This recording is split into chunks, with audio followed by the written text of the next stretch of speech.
Halo, selamat malam semuanya. Ini saya ingin bercerita tentang kisah nyata seorang PMI atau pekerja migran Indonesia yang bekerja di Korea Selatan. Saya kalau ingat masalah ini itu sebenarnya nggak mau menceritakan itu loh, kisah nyata ini, yang saya alami.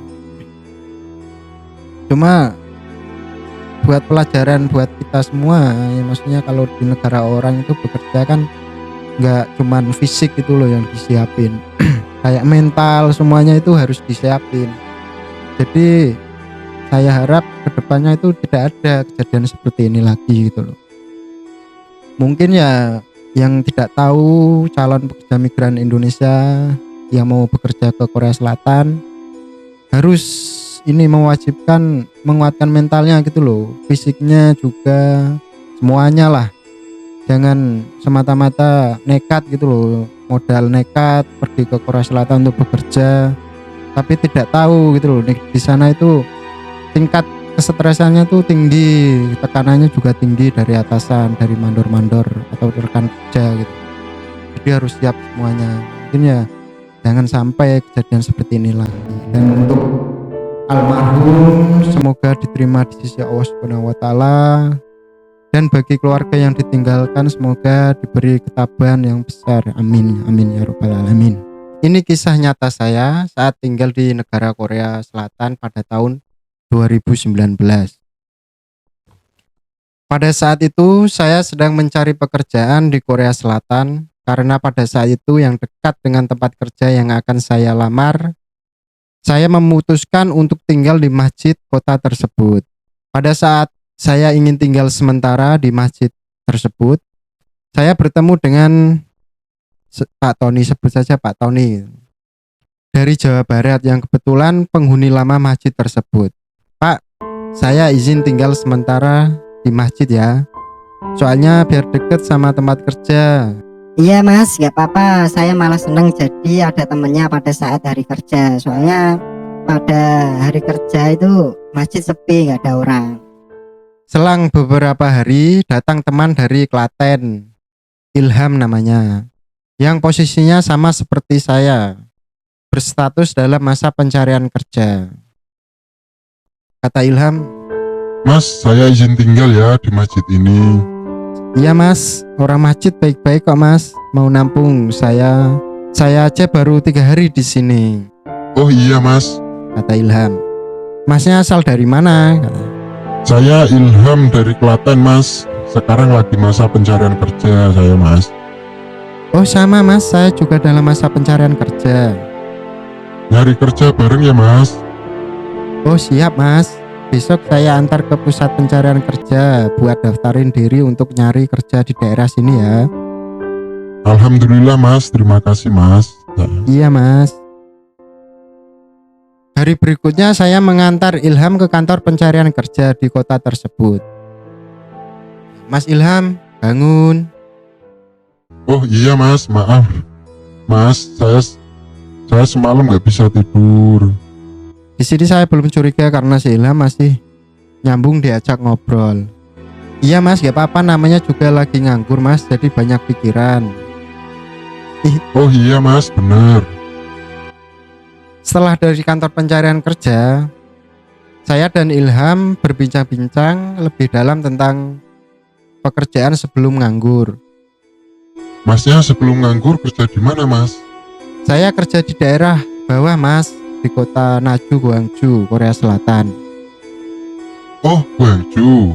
Kalau saya dari Daegu mas, daerah bawah juga. Oh iya mas, sama, cuma beda kota aja. Oh iya mas, kalau boleh tahu kerja di pabrik apa? Di sini Ilham menghela nafas dan terdiam sejenak. Nganu mas, pabrik mebel mas, pabrik pemotongan kayu. Wah gede dong gajinya mas. Iya mas, tapi ada kejadian yang bikin trauma saya mas kerja di situ. Kenapa mas? Saya kerja sama senior saya di situ mas. Saat kerja saya melihat senior saya kepotong tangannya, satu lengan mas, di depan mata saya. Dan banyak tekanan di pabrik saya oleh mandor, Mas. Sabar ya Mas, kerja di Korea pabrik pertama itu pasti nggak enak Ham. Buat pengalaman aja buat kita agar lebih berhati-hati saat bekerja. Iya, Mas, bener kata masnya. Si Ilham sedikit bercerita tentang masalahnya, tapi bukan itu penyebab Ilham mengakhiri hidupnya ya.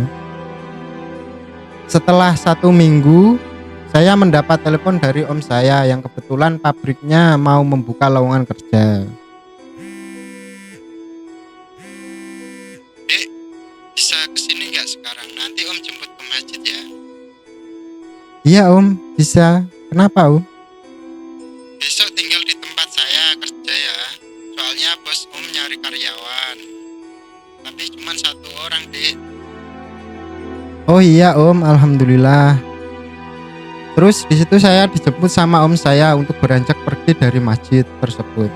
Kemudian saya berpamitan sama Pak Tony dan teman-teman lainnya yang kebetulan pada hari libur banyak orang di masjid. Karena di masjid itu kalau hari libur banyak orang, kalau hari kerja pasti sepi, gak ada orang. Pak Tony, saya pamit dulu Pak. Terima kasih sudah mengizinkan saya untuk tinggal di masjid ini untuk sementara. Alhamdulillah saya sudah dapat pekerjaan Pak. Alhamdulillah Mas, semoga lancar kerjanya ya Mas. Iya Pak, amin. Oh iya Pak, Ilham mana Pak? Kok nggak ada? Saya juga nggak lihat Mas. Oh iya Pak, nanti kalau ketemu tolong sampaikan saya pamit ya.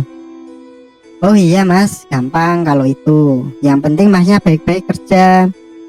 Iya Pak Tony, terima kasih banyak. Saya pamit dulu ya Pak.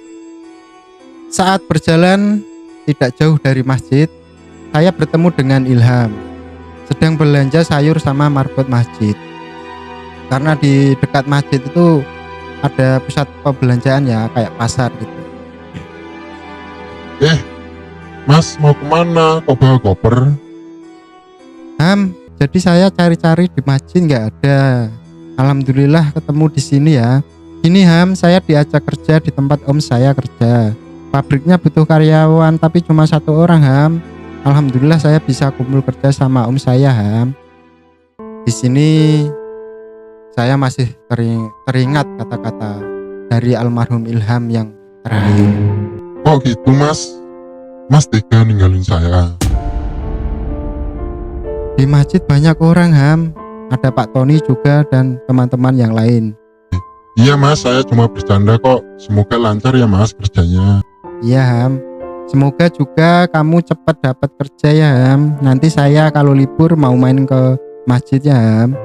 Terima kasih juga koper saya sudah dinamain jadi nggak ketuker.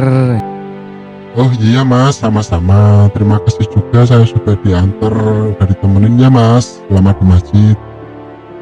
Oh iya Ham, tetap kabar-kabar ya. Iya Mas, siap. Sebulan kemudian saya mendapat telepon dari Pak Tony. Halo Mas, assalamualaikum. Oh, waalaikumsalam Pak. Pak Tony, apa kabar Pak? Maaf belum bisa main ke masjid. Ya Pak, karena kerja terus Pak, lembur terus.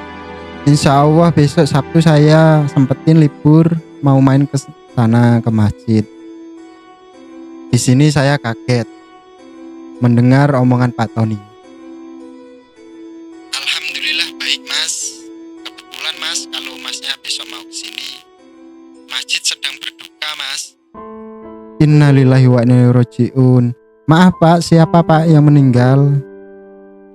Ilham Mas, terjun dari lantai 4. Di sini saya gemetar dan sempat tidak percaya dengan omongan dari Pak Tony. Pak Tony suka bercanda.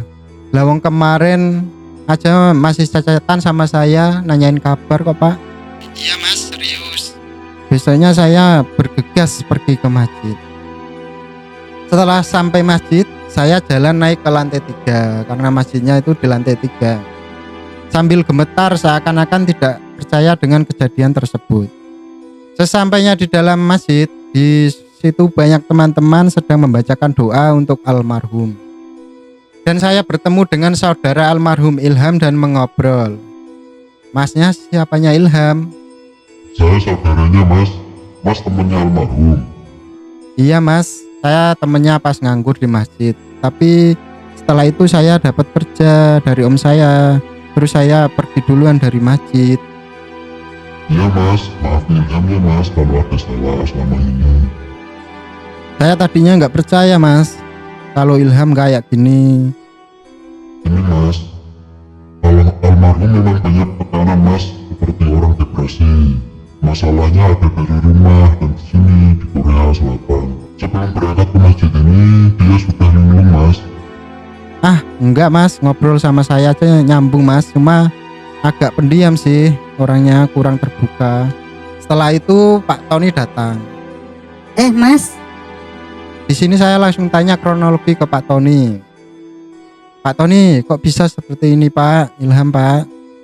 Gini Mas, pada dini hari itu pas jam 1 malam almarhum naik ke rooftop Mas.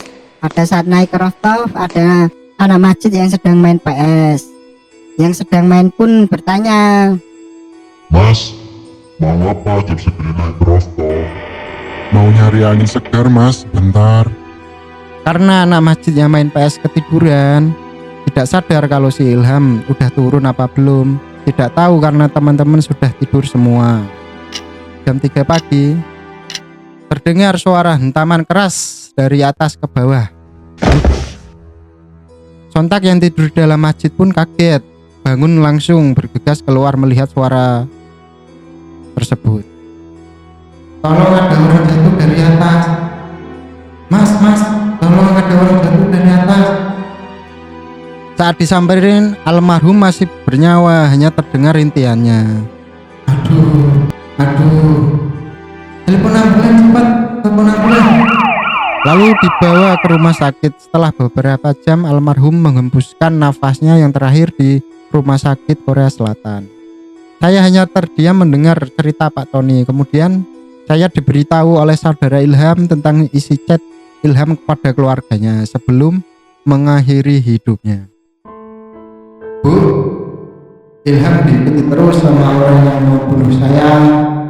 Sebelum saya ke masjid, saya bertemu orang yang mau merampok Ilham, suruh nyerahin uang Ilham semua, kalau enggak mau dibunuh Bu. Sekarang orangnya nyusul Ilham ke sini. Ilham diancam Bu. Doain Ilham ya Bu, semoga Ilham baik-baik aja, dan maafin Ilham Bu kalau ada salah sama ibu, bapak, adik. Ilham sudah capek Bu.